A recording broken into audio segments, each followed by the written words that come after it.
And I'm going to begin by just describing some of the essential features of the test. So the hows, the whats, the whys, and how we use it. So as a tutor in politics, I've been involved in admissions for the degrees of PPE, that's philosophy, politics, and economics, and history and politics. PPE uses TSA. And so that's where I'm drawing most of my expertise on this test from. It's also quite a familiar format of test. It's used quite often in standardized testing, not only for universities, but also for the labour market. So the civil service exam in the UK, for example, has quite sharp similarities with the TSA test. Okay, so what is it? Well, it comes in two sections, but 3 types of question. The section 1 contains 50 multiple choice questions for which you have 90 minutes. Within that, there are critical thinking and problem solving questions. Critical thinking are what we used to call in old money verbal reasoning, so your capacity to read a bit of text and to assess the strengths and weaknesses of the arguments put therein. Problem solving being more numerical reasoning and also sometimes spatial reasoning, so your capacity to move objects in your mind's eye. So that's section 1. Section 2 is an essay.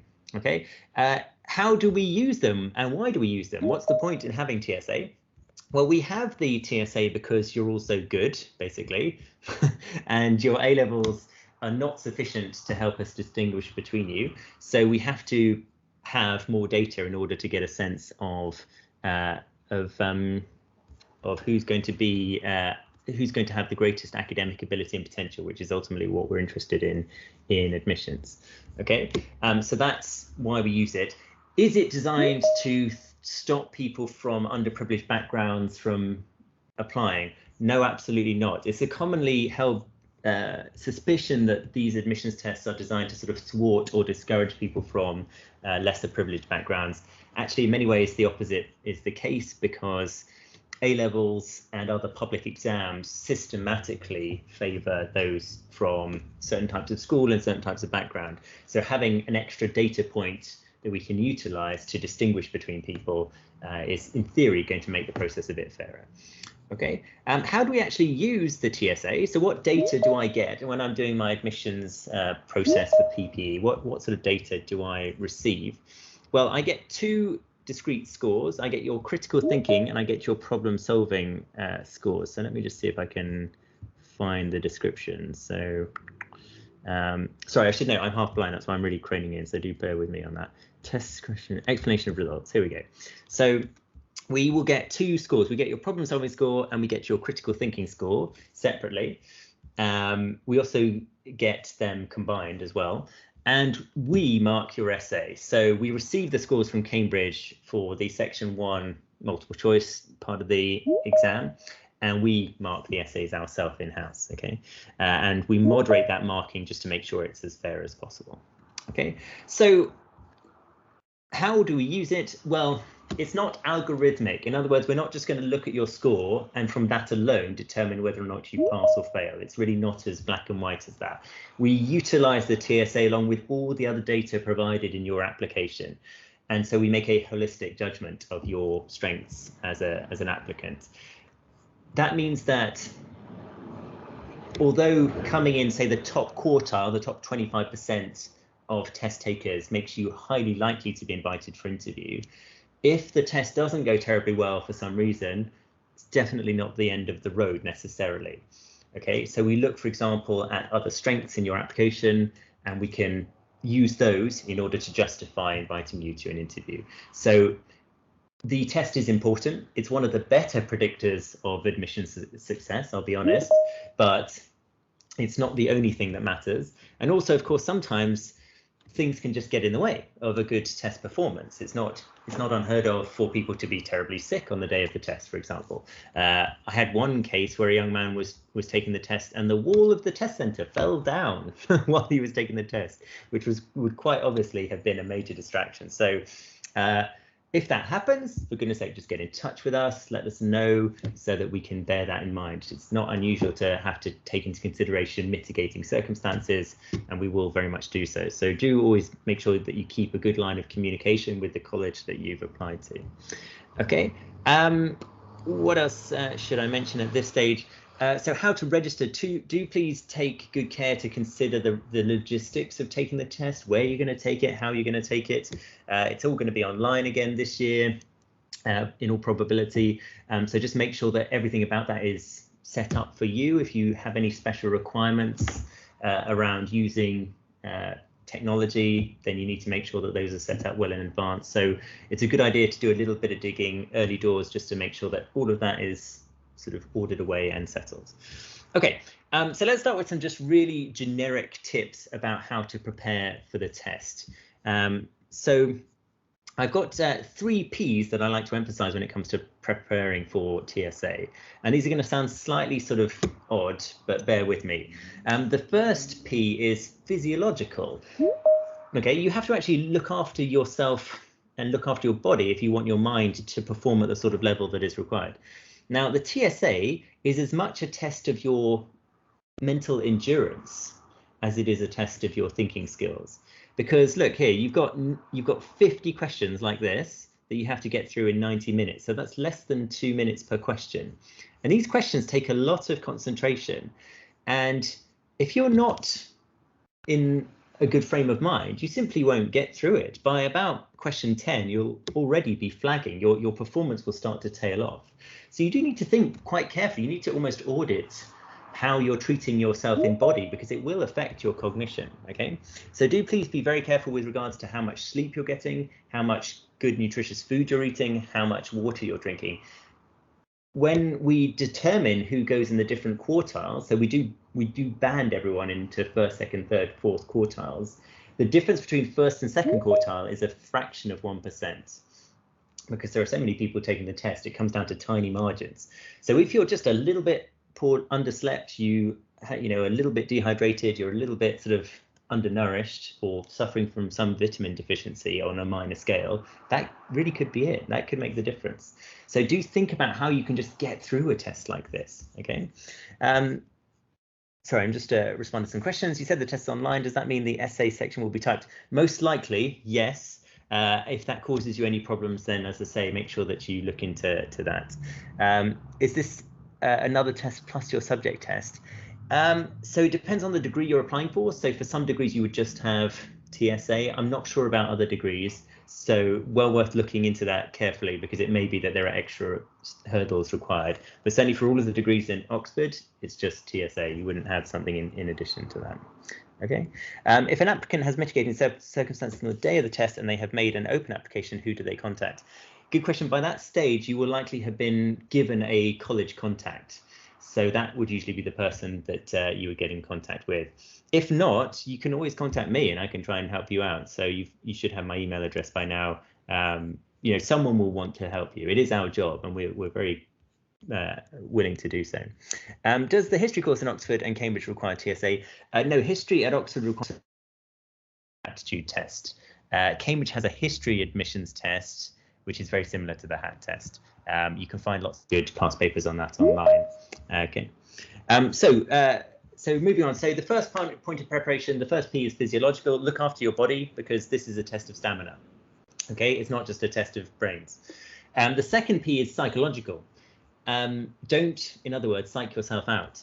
This is a really difficult test. It's designed to discriminate between candidates, and it does it very, very effectively. So if you find it difficult, that's because it is difficult. It's not because there's something wrong with you.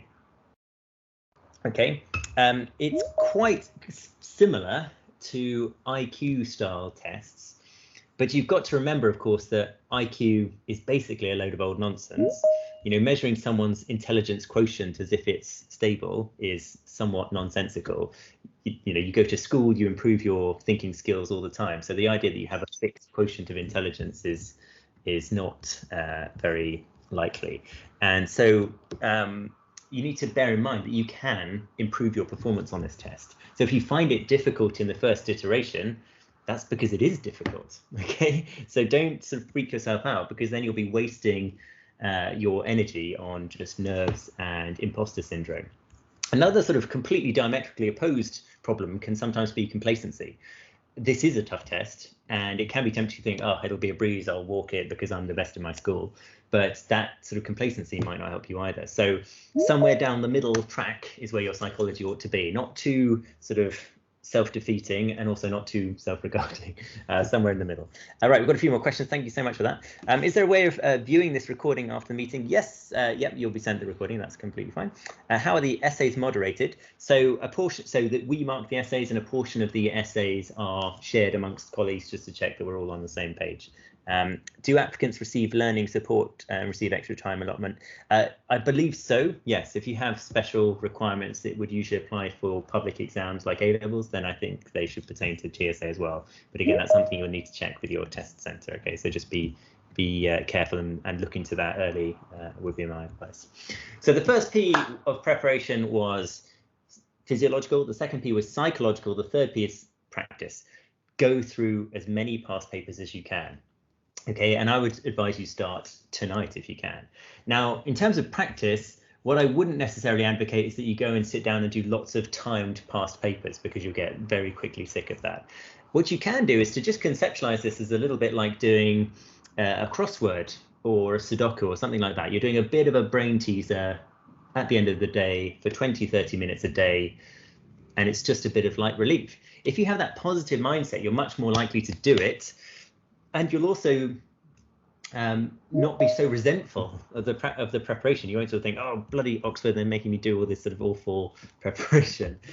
You'll also hopefully realise that it's not an opportunity cost preparing for these tests. Some people sort of think, well, I'm spending all this time preparing for these tests, and yet I could be doing any number of other things that would be more enjoyable or more fruitful. You will take an awful lot from preparing for this test. It will be a bit like going to a brain gym and working out your sort of neural muscles, if you can handle that metaphor, that stretched metaphor. So, you know, doing this sort of preparation is going to be good for you. And I think it's a question of little and often, 20-30 minutes every night until the test. Something in that order is going to be helpful to you. And when it comes to it, when we sort of rank the various different parts of your application, we do take a holistic judgment, as I said earlier, but TSA, frankly, is definitely up there as one of the best predictors of admission success. If you do blindingly well on TSA, it's almost impossible not to be offered a place. So do sort of bear that in mind, okay?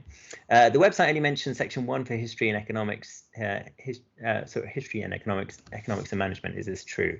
That's a good question. So certainly for economics and management, I think you have to do both sections. Sorry, I'm honestly not sure on that. So please just check. It'll say precisely the course requirements. So I'm speaking about the whole TSA tonight, but if your degree has individual requirements, do please check that. If there's any confusion, then feel free to email me later and I can follow that up if needs be.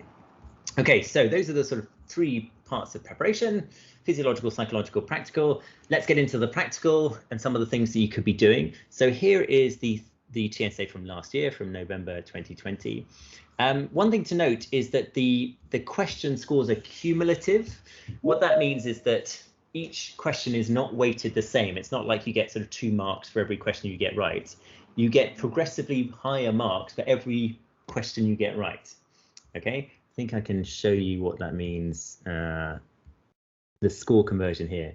So look here, as you get more and more of the different questions right, I mean, even if you get 0, you still get a score, interestingly. The amount of marks you get increases. Okay, so for one thing, make sure you answer all the questions. Don't leave any blanks. Even if you guess, make sure you answer everything. It's not going to do you any harm. You won't lose marks if you guess incorrectly, but if you leave a gap, that's just going to do you no good whatsoever. Okay, it also means that you do kind of need to just get through the paper. Although it's going to be exhausting, you need to try and get as far through it as possible. If you look at the scores, however, most people are getting somewhere in the range of sort of 60, 70 odd % if they're doing well.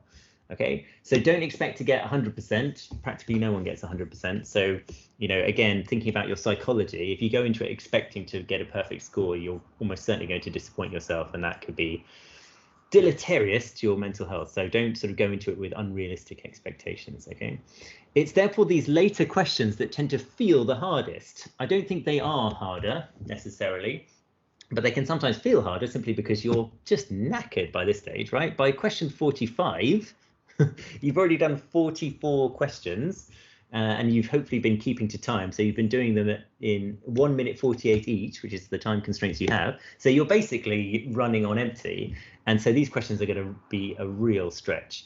So how, when you are at that stage, when you are basically, running on fumes, do you make sure that you maximize your potential in answering these questions? Well, there's a couple of basic tricks that I can share with you.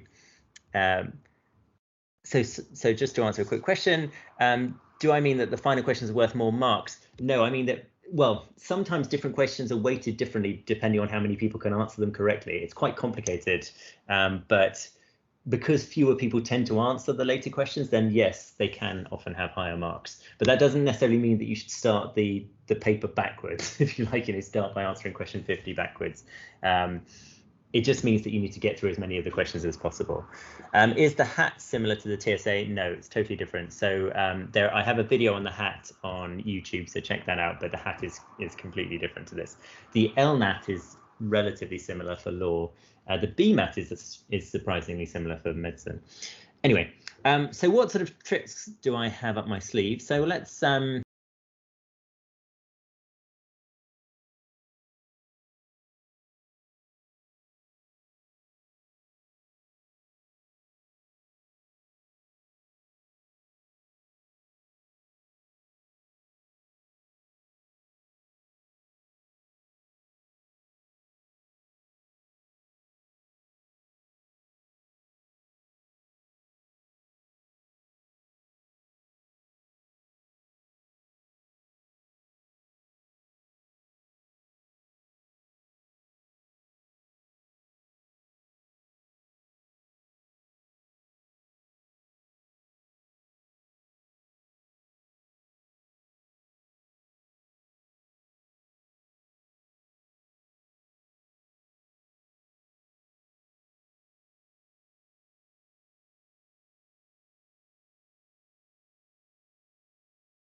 longest possible terms, answer the question in the opening line, not the opening paragraph, and certainly not the second paragraph. The opening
registration isn't automatic, and just completing a UCAS application won't register you for the test.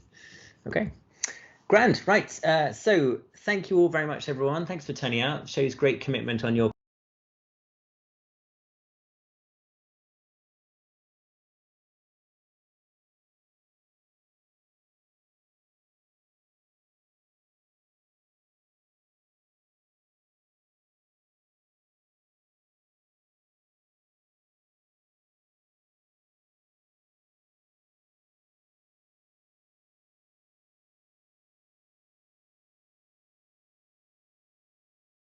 yeah.